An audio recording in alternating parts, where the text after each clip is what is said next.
L'une des raisons pour lesquelles je ne lis quasiment plus, ou n'écoute ou ne regarde quasiment plus de critiques d'œuvres audiovisuelles, et je parle bien de critiques, c'est leur prévisibilité.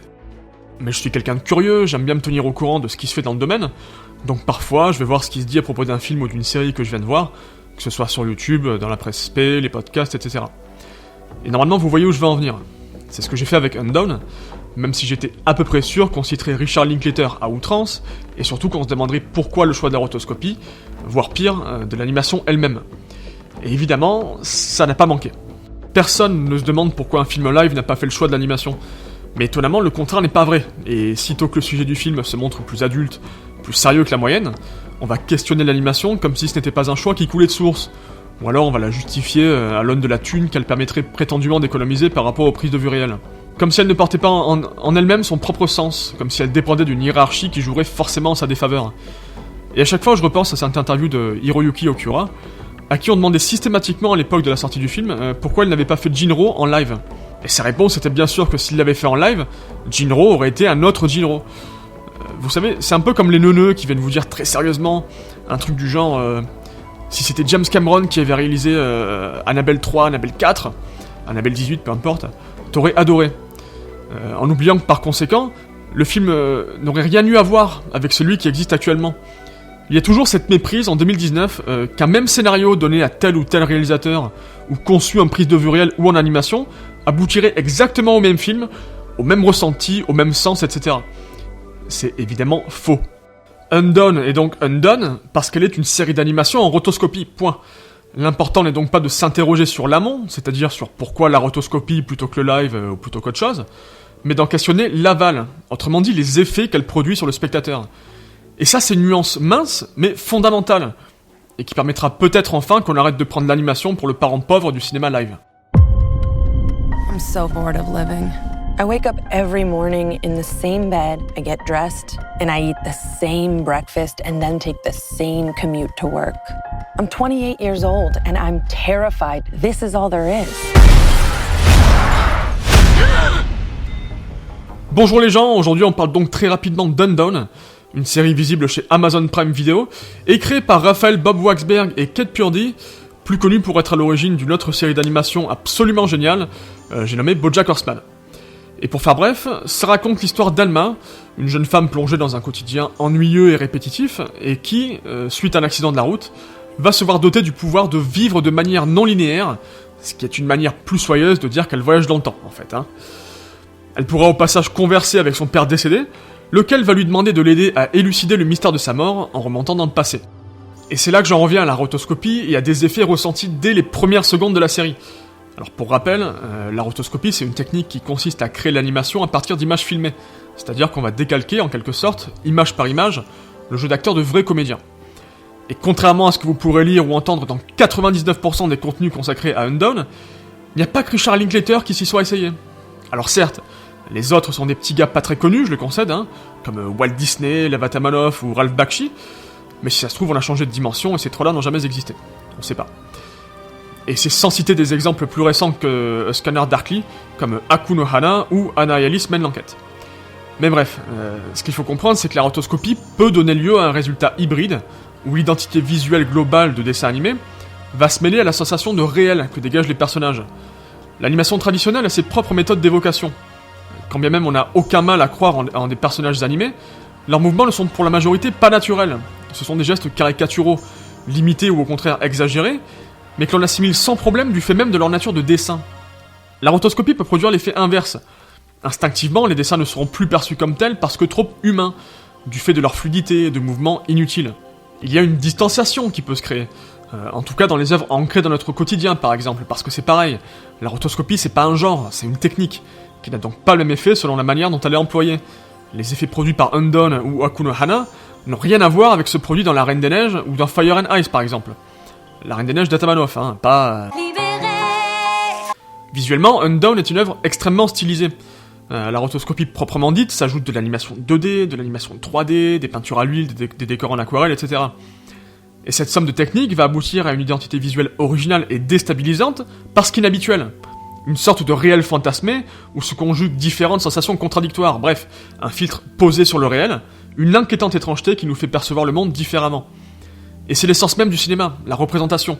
Non pas la représentation de l'exactitude du réel, mais d'une vérité du réel. La vérité du réalisateur donc, mais aussi et surtout d'un ou de plusieurs personnages. C'est ce qu'Aristote appelait la mimésis, qui différencie en cela l'imitation du réel et sa représentation. Et donc, avant même que les pouvoirs d'Alma apparaissent, avant même que l'on nous dise que son ennui existentiel l'amène à ressentir la vie autrement, la série nous a déjà plongé dans son âme, dans une vérité supérieure, subjective, spirituelle, émotionnelle, que l'on partage sans même le savoir. Le choix de la rotoscopie ne peut donc pas se questionner, il est une évidence sensible qui participe entièrement de notre perception de la série et de notre empathie envers le personnage. Undone va avant tout user de toutes les techniques à sa disposition pour dépeindre la perte de repère d'Alma et sa progressive appréhension de l'espace et du temps. Et ça, c'est un miroir parfait du spectateur, d'abord perdu par les propositions esthétiques iconoclastes, presque baroques de la série, mais qui finira par les oublier pour s'y épanouir pleinement. Et ce spectateur bicéphale, on peut d'ailleurs le retrouver dans la relation entre Alma et sa sœur. La sœur veut se marier, suivre les conventions d'une vie classique, quand Alma les rejette catégoriquement pour finalement adopter sa propre façon de vivre, bien évidemment incomprise et rejetée par les apôtres de la normalité. Aller contre la déstabilisation que peut susciter Undone, c'est aussi accepter d'autres formes de création et s'éloigner de ce qu'on a l'habitude de consommer. Rejeter la normalité pour mieux embrasser la différence et donc quelque part les identités. Autre caractéristique de la rotoscopie, vous aurez remarqué que l'animation des personnages est imparfaite dans sa perfection. L'une de ses particularités réside dans ses aspérités, son irrégularité, ses détails qui sautent quelques intervalles, ses contours qui semblent se déplacer, bref, sa fragilité. Et cette fragilité est évidemment au cœur de la série. C'est cette nature humaine qui s'incarne dans une galerie de personnages profondément attachants, marqués par la vie, bourrés de contradictions, de comportements déviants, qui veulent faire le bien tout en faisant les mauvais choix, partagés entre ce qu'ils sont et ce que leur entourage attend d'eux finalement, etc. Et c'est tout ce qui importe dans Undone. Son postulat de SF, c'est qu'un prétexte pour plonger dans l'âme de sa protagoniste et la voir évoluer, interagir avec autrui, avec sa famille. Et même ces fameuses séquences inévitables, vous savez, à base d'explications concrètes sur la nature de ses pouvoirs, sur leur fonctionnement, etc., n'ont pas réellement d'intérêt. C'est la relation père-fille que ces passages mettent avant tout en valeur, la capacité d'Alma à se construire à mesure qu'il parviendra à appréhender ses pouvoirs. La finalité de l'expérience, c'est évidemment l'expérience elle-même. Voyez donc Undone comme un thriller psychologique et introspectif émouvant, et évidemment propice à de belles idées de mise en scène qui accentuent cette incertitude liée à la rotoscopie. Par sa conception même, Undone est un chant mélancolique hors du temps, à l'écart de la norme, et dont la structure nous invite à vivre la vie non pas comme une succession d'étapes à suivre, mais plutôt comme une somme d'instants de vie, de charges émotionnelles qui font de nous ce que nous sommes. Alors si, comme les chamans, ceux qui peuvent entendre des voix sont les plus sages, alors tendez l'oreille pour capter celle d'une série différente, mais capable de tous nous lier.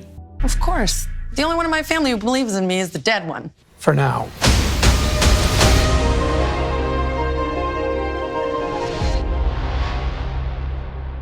Et bien sûr, il y aura encore beaucoup à dire, de parallèles à faire, de mérites à louer et d'amour à déclarer à Rosa Salazar, mais je connais mes stats, particulièrement quand je suis long, que je pars d'une œuvre que personne ne va regarder.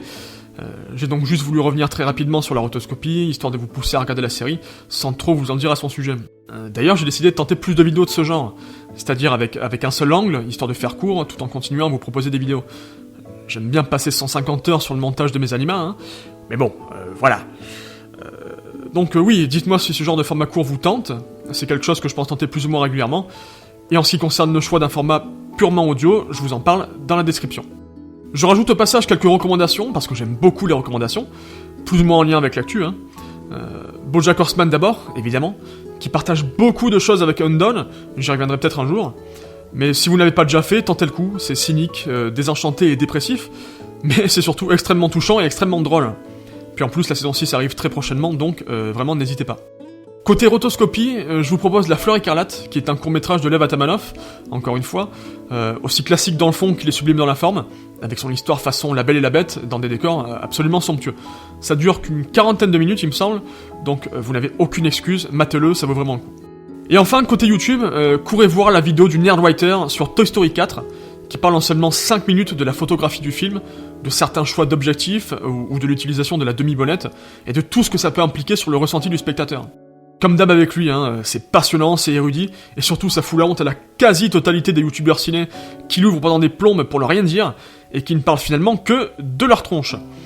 Sur ce, on se retrouve je ne sais pas quand pour parler de je ne sais pas quoi, vous avez l'habitude. Bref, à la prochaine.